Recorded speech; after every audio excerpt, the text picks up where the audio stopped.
collect yourselves and gather up in the room. For those that don't know, my name is Q Unique. I'm from a group called the Arsonists, also the Rocksteady Crew. And for those that know about my multi-genre exploits, Stillwell, Soul Gun, Mother Fuzz, Rodimus, and a wizard scroll worth of names that I can't even remember right now because I'm a little too excited.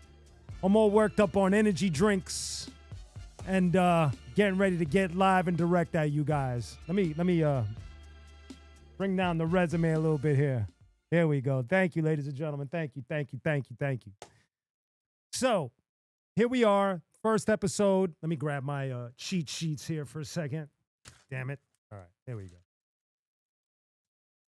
I wanted to, first of all, just welcome y'all to the show. This is the first episode live at the lab with Q Unique, or live in the lab, whichever you prefer, whichever grammatical bar entertains you. Okay, so today's episode I want to dedicate to the Wu Tang Clan. From my experiences, my little experiences with the Wu Tang Clan, and just honoring them on what is their final tour around the world.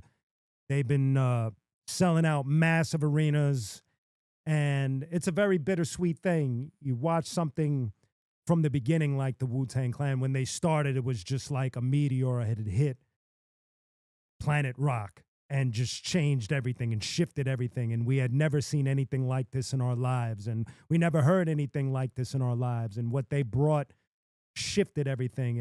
And I believe that what they brought to music is easily one of the most important inputs musically. I mean, there's just so much to unpack when you think about what is your favorite Wu-Tang song, what is your favorite Wu-Tang album, what is your favorite solo Wu-Tang album, what is your favorite individual single from the soul of the Wu-Tang album, who's your favorite member, who got the best bars, who got the best gear, this, that, and the third, who's got the craziest persona.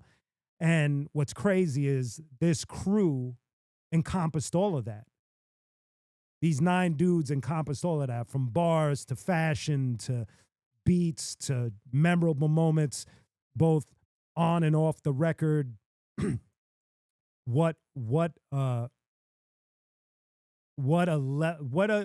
just so many accolades that I personally can't mention them all. But what I will do is I'm going to go over just some of my more entertaining moments crossing paths with the Wu-Tang Clan. And, share with you some of the collectibles that I've acquired through the years based on the Wu-Tang Clan. And then we'll close it up. I'm going to jump into the booth and drop a little verse live. But we're going to start it off. I want to talk about a story. I don't remember the year. I want to say it was around 2000, maybe 2001, when I was in the Arsonists, and we got an opportunity to open up for the Wu-Tang Clan, and we were geeking. This, we've opened and went out with Public Enemy, The Roots. We've opened for KRS-One. And adding Wu-Tang, it was just like putting another stripe on our sleeve. It was just like to be able to rock with all of your superheroes and to be able to include Wu-Tang on that list is just, it's phenomenal. It's such a dope experience. And shout out to Run the Jewels, that's out with the Wu-Tang Clan right now, closing up their touring chapter. Specifically shout out to my boy LP, who was down with Company Flow. We're from the same graduating class. So, big salute to Run the Jewels, man. That's got to be an ill experience for them as well. Anyway, getting back to my story. So the Arsonists had this opportunity to open up for the Wu-Tang Clan around 2000, 2001. Unfortunately for this show, as you can see behind me, I've collected a lot of posters and flyers from different shows that I've done either with the Arsonists or for solo. But unfortunately, I don't have the flyer of the Arsonist and Wu Tang Clan. And if any of y'all collected that and got that, please get at me in the DMs. I really would appreciate it. Anyway, I believe it was in New Jersey or Philly. I don't read that. That's how crazy. It's like I'm trying to remember where it was. Something tells me it was at Rutgers University, but that doesn't sound right. It could, but it could either be Philly or Jersey. Let's just leave it at that. So the first thing that stood out in my mind was after we opened for Wu-Tang, we all ran to the side of the stage to watch and observe and to learn from what we considered one of the greatest hip-hop groups of all time. And if you know anything about the Arsonists, obviously behind the scenes, behind closed doors, their names came up a lot in conversations or discussions about our own path and our own goals. We would always compare ourselves to Wu-Tang, even though they were like light years ahead of us and 10 million steps ahead of us, because we were such a large crew as well. There was that comparison, and we would just try to pay attention to some of the math and science that they were using in order to move forward and get things right. Anyway, so the first thing that was dope was, like, I don't remember, maybe 4 songs into their set, RZA wanted to share with the audience. Wu-Tang was doing a lot here and there, and RZA rolled out a Wu-Tang rim for a truck. And the rim had the shape of the W in the middle, but like it was the whole rim. I don't even know if anybody owns a pair of those, a set of those Wu-Tang rims. But when I saw it, I was like blown away. I never seen anything like that. At that point, at that time, I never seen any hip hop, any metal, anyone take their logo and turn it into a rim for a car, and so it was amazing.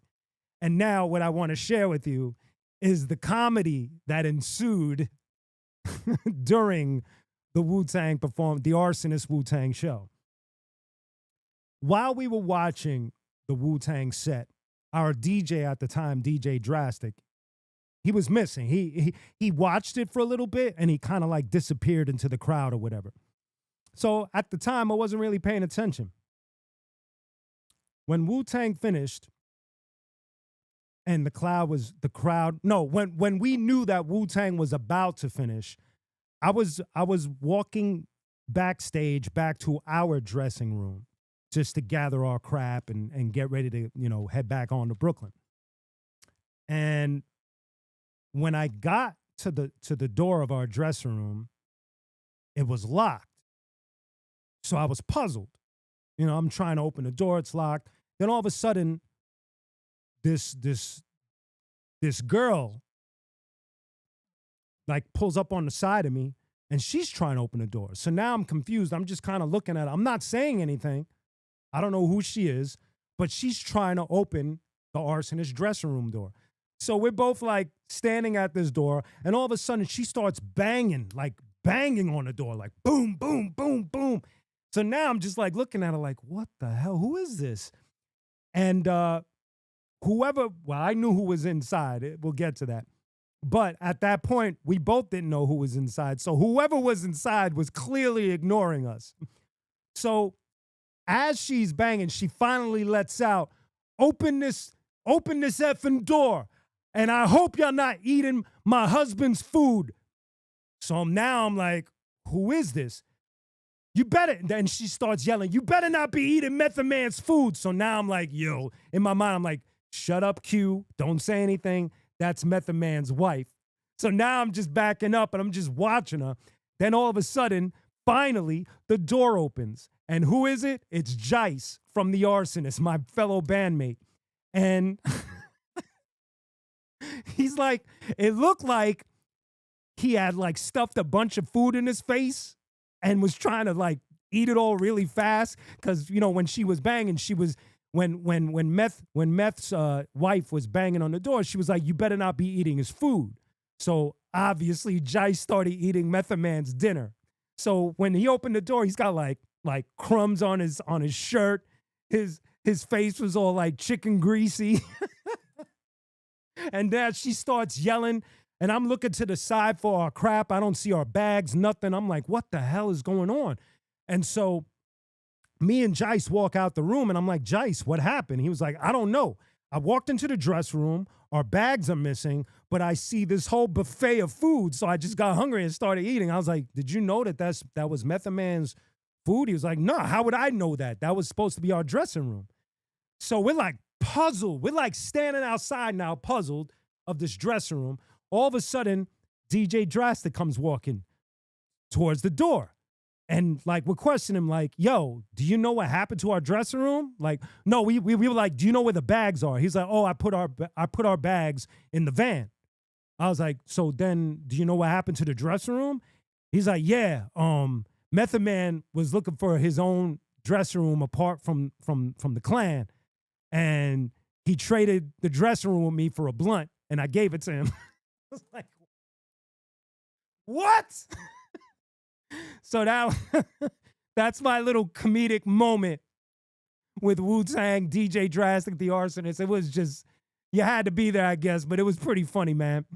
Now, fast forward years later, the beginning of my solo career, around 2004, 2005, we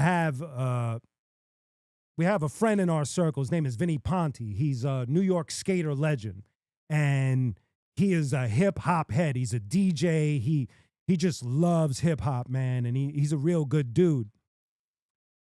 And he would do things from DJ to try to make beats, or just and he would always try to like connect me and Ill Bill to like this variety of people that he knew in the hip hop community, from Smith and Wesson, J. Rue, Bushwick Bill. The list goes on and on. But amongst all of those friends, he was also friends with a lot of members of Wu. One night, I'm chilling in Brooklyn, and I get a call from Vin. And I actually tell this story on one of my reels. You could look for it, but I'll retell it again. Excuse me. He calls me, and he's like, yo, Q, check this out. Raekwon is at my crib right now, and he's looking for beats. You got any beats? I was like, son, say no more. I get dressed really fast, grab my beat CDs. At that time, it was CDs on, I had my beats on CDs and stuff. Hop in the car, and bullet from Brooklyn, from Gravesend, Brooklyn, to Lower Manhattan. I probably made it there in 20 minutes. I was NASCARing it. I wasn't gonna miss this opportunity, man. This was Raekwon. This is not something that I was gonna play with. I get there, then he lets me in, and boom, there he is, the chef, Raekwon. I'm tripping in my mind. I'm like, just to be able to just say what up in like a setting like this, and like Vin's apartment, we're all chilling. There's weed, there's food, there's drinks, it's like chill, like real chill. And we're talking a little bit. So he goes, so what's up? Vinny tells me you got some dope beats, man. Let's go through some of your beats. Pop the CD in. Now, if you're a beat maker, you know the deal. When you were making beat CDs, you would always put your best shit first.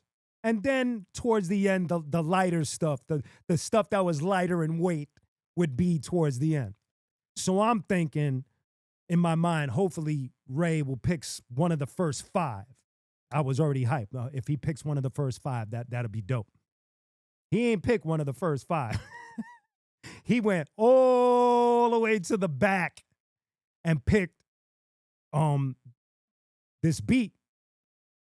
And I was surprised by the beat he picked, but I was like, either way, in my mind, I was like, I wasn't gonna put too much care into what he was picking, because in my mind, whatever he picked, if he spit on it, I was good. Like I'm good with that. So he picks this beat, and then Vin goes, and they're talking, and Vin goes, yo, let's record this right now. Let's jump on because at that time, Vin had this digital board. It wasn't It wasn't Pro Tools yet. I forgot the name of the board. It was like a 1880 or 18 something VST. Trying to remember, maybe it might have been a Roland or something like that. But he had that board where you could, everything was recorded digitally. So I got my beat on there, and Vin's like, "Yo, Q, why don't you engineer the session?" So I'm like, in my mind, I'm like, "Yo, I'm about to press record on Raekwon's vocals, son. Like this is crazy surreal. This doesn't make any sense." So I get there. I'm a little nervous. Never had to record a person like this before. Set everything up, press record, and he just spits his verse. I think he did it maybe in 1 or 2 takes. It was like that. It was butter. Like it was just like silk pajamas, like perfect, like just chill. And I'm like in my mind just tripping. Like it was really bizarre for me. So after it was done, we chill a little more. I head back to Brooklyn. Vin calls me in about a week. He's like, "Yo, I'm gonna stay on top of Ray and see what happens with that track. All right, I'll keep you in the loop." So I was like, "Dope." I wasn't gonna sweat it. And maybe a couple of months later, Vin gives me a call, and he's like, "Yo, remember that joint that you did for Ray?" I'm like, "Yeah. What's the deal?" He's like, "Yo, that's for you. You get to keep Ray's verse. You could spit your own verse, put it out on whatever you want." And I'm like, "What? This is crazy." The only thing I remember specifically was that Ray ended up calling the song Cup of Tea. So I was going to keep that. And he did like this little shout out, saying, "What up, Q Unique? We're going to get this, blah, blah, blah." So I put it together, and I'm about to play it. It's on my YouTube channel right now. We're about to go into that. It's called Cup of Tea. It's on my Legacy Series Volume 2 album, for those that want to stream it on whatever streaming platform you're down with. But I'm about to play it live right now. So let's get into that. This is Raekwon, Q Unique, Cup of Tea. Here we go.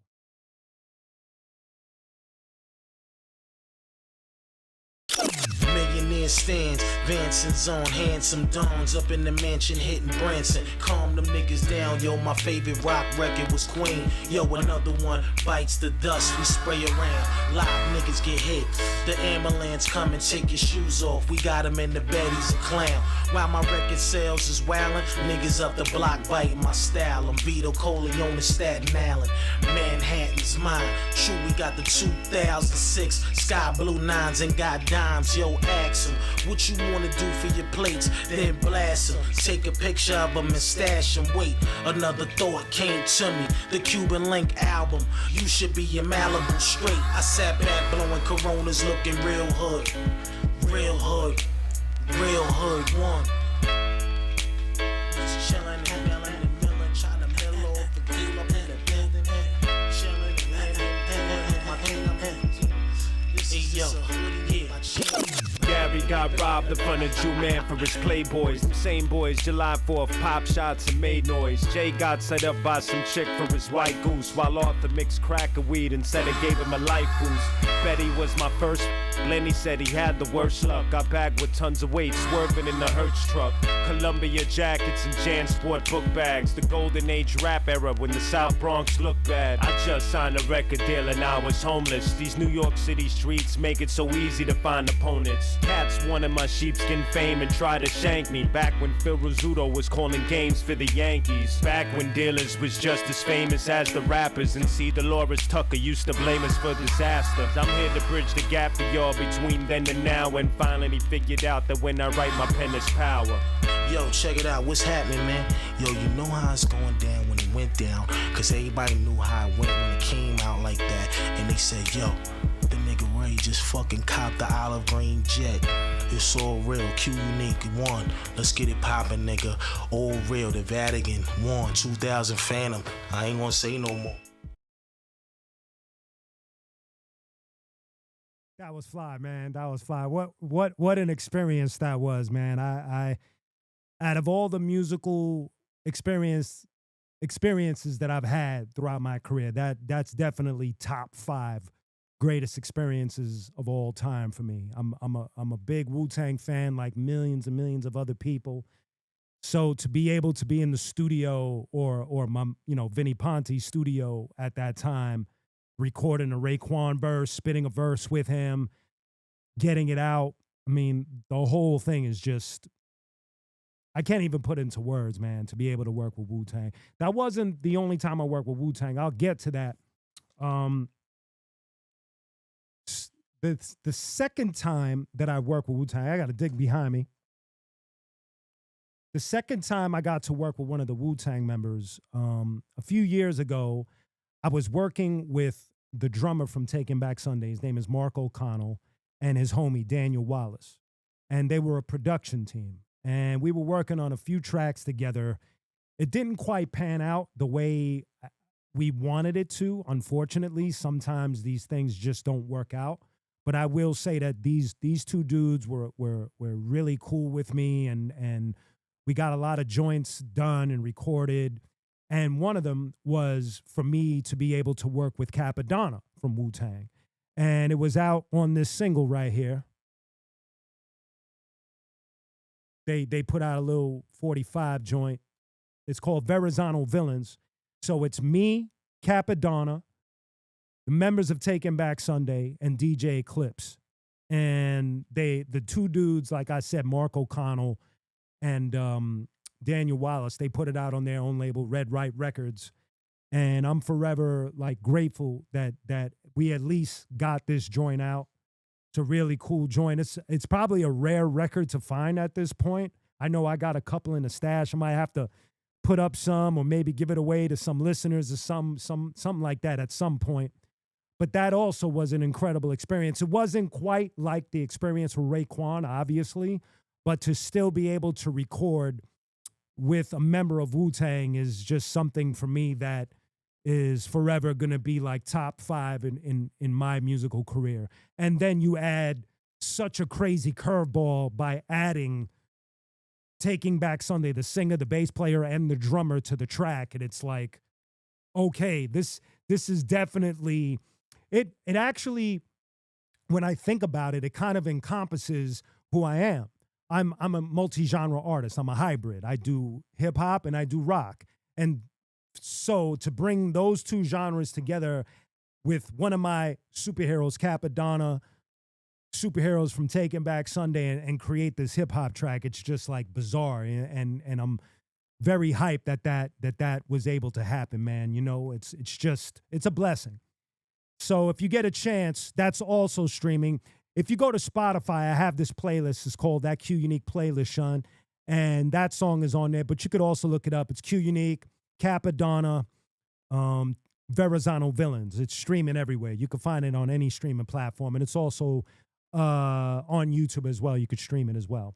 We never got to shoot a video for it, unfortunately, but it is, you could check it out as well. The next thing I want to share as we're talking about Wu-Tang, I got to dig behind me. I just want to show y'all some of the collectibles that I've, just some, not all of them. The first one is a really cool thing. I used to work at the hip hop shop called Fat Beats back in the days in New York City. And the advantages that we had working there is that we would catch a lot of the promotional items or get to talk to some of the artists as they came through the doors. When Wu-Tang dropped their second album, Forever, Loud Records would send a lot of employees and representatives over there to like put up snipes and posters and hand out promotional items and things of that nature. And I was able to catch 2 of these Wu-Tang coins. This is awesome, man. Like, to have this, I have 2 of these joints. I keep them in a glass case, but I wanted to share this with you, man, because I'm sure this is a very rare piece at this point. I'm not sure how many of these they made. This actually inspired, if you go to qunique.com, I ended up doing a commemorative coin for Vengeance is Mine when the 20th anniversary happened last year. So if you want to grab that, you can grab that at qunique.com. But yeah, so this is the Wu-Tang coin that I got. Thank you to the good folks at Loud Records for blessing us. Let me see what else I got. Oh, I got a small stash of the Wu-Tang comic books that came out. I don't remember what year this was. I'm thinking late 90s. This is issue 1 from Image Comics. Here's I guess a variant Tower Records exclusive issue 2. Oh no, excuse me, issue 1. And this is issue 0 that came out in Wizard magazine. Here's issue number 2. I'm not sure which characters represent who, but these comics are pretty cool, man. I think I'm missing maybe 1 or 2 issues, maybe some variants. Here's issue 4. Looks like I'm missing issue number 3, I think. Yeah, I'm missing issue number 3. And here's issue number 5. Pretty cool, right? Wu Tang comic books, man. Also,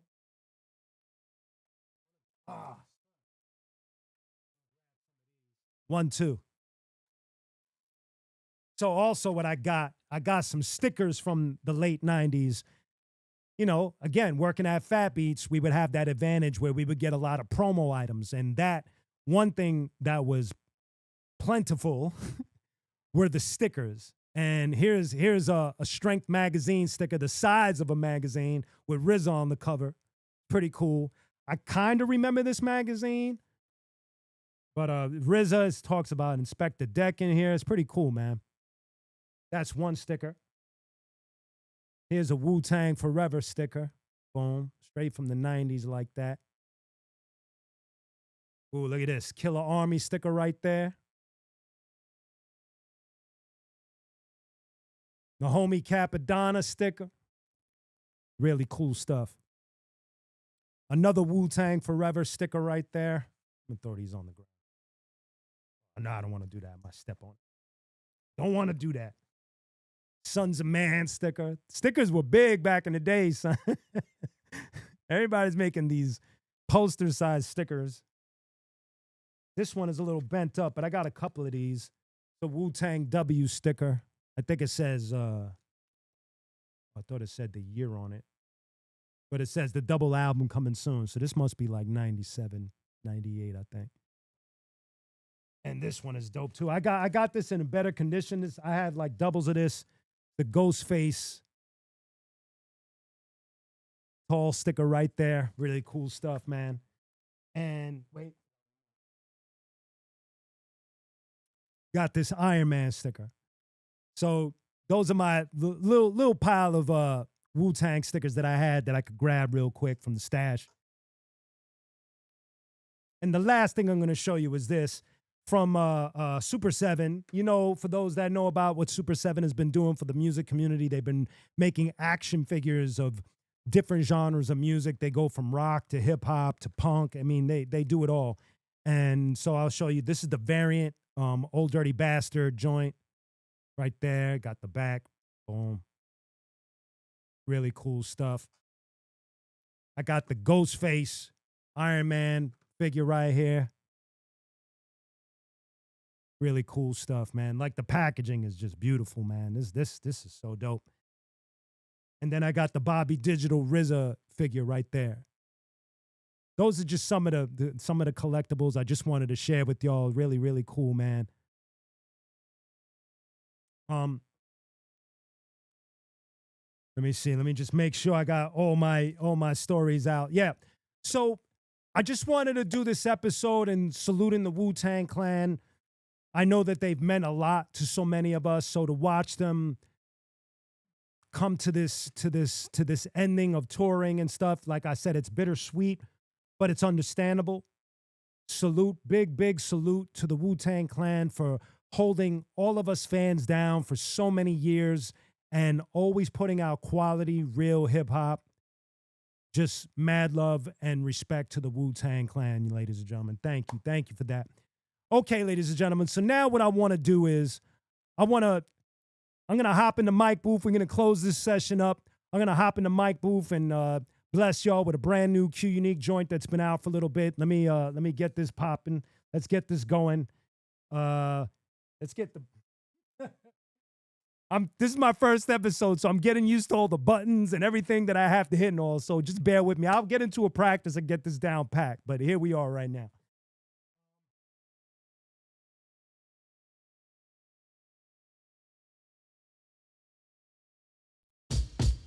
Yes.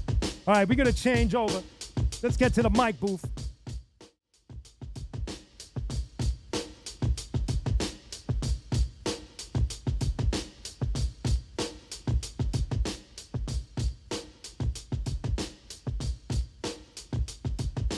Here we go, ladies and gentlemen. We're going to do some new Q Unique stuff. Thank y'all for tuning in this evening. Having a blast. I was a little nervous to do this. I ain't never did a YouTube live this thorough before, so thank y'all. Thank y'all for just tuning in and watching and hanging. Here we go. This one's called It's Not Over. This ain't over yet. Check it. Yeah, yeah. Slaughter all the cynicals, corner store criminals, parabels and proverbs, the Lord is sort of biblical. At home base, pacing in anticipation for the story to unfold. Pages of revelation. You love tons of money, I'm studying 120. I'm tatted with God's grace, you still get love from me. Of course I'm major, I'm a force of nature. Stand and salute a general in the war's wager. Hulk Hogan ripping out of my tank top, jagged edge turning your abdomen into a shank slot.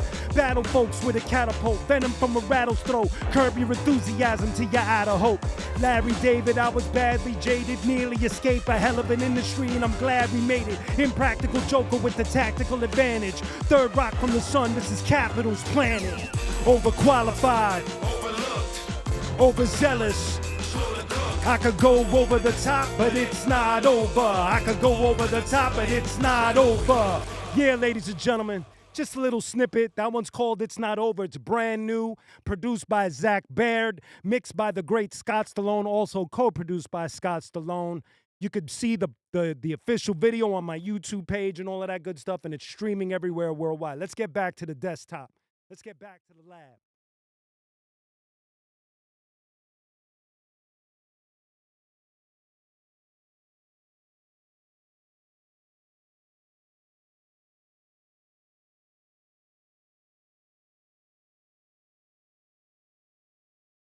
And we're back, ladies and gentlemen. Thank you so very much. I see a lot of people are hanging. What up, everybody? I see, let me see, who do we see here? Mike, Mir, Crazy Legs. What's up, son? Joselle. Yeah, son. Mike Parsons, Sarah Harvey, Mir. Thank y'all. Erica's in the house. Thank y'all very much. This was my first episode. Just keep on tuning in. We're going to be doing this weekly. Today was dedicated to the great Wu Tang. Got love for all 9 members. Everything that they've done for hip-hop is so vital and so important. I wish them nothing but the best, you know, moving forward and all of that good stuff. Oh, yo, there's one more thing I want to share. There's one more thing. This is crazy. This is crazy.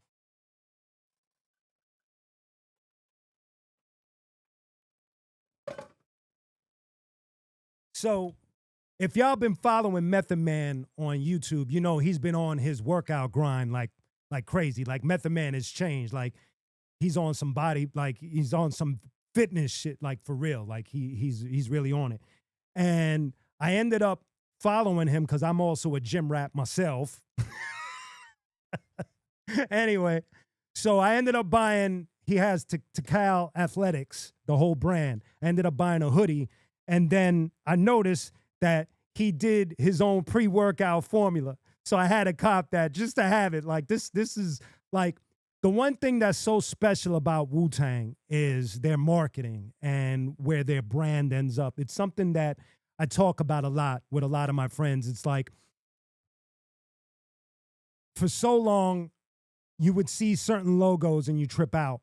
And to me, the most trippiest of them all, the one that I constantly like find myself talking about is that Wu Tang W, and how I would have never predicted from the moment that they dropped, from the moment I first heard them on the Stretch and Bob show, that decades later, I'd be able to walk into a Target or a Walmart and buy a Wu Tang shirt. I'm sure none of y'all ever predicted that either.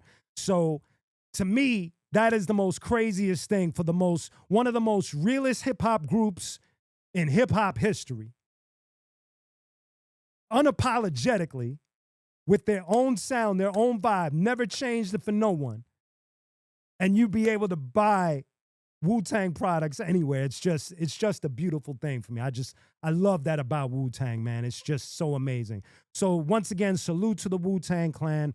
Salute to all of y'all for tuning in, hanging out with me live. Next time I'll get to the chat and start answering questions and stuff like that. But I just wanted to get through this first episode. Thank you guys for just hanging with me this evening. Remember, we're going to be doing this weekly, so stay tuned. Usually it'll be on Tuesdays at around this time. Thank you so very much. This is Q Unique in the lab, tuning off. Let's hit it right here. Oh, there we go. There we go. That's the closing music right there, ladies and gentlemen. Peace.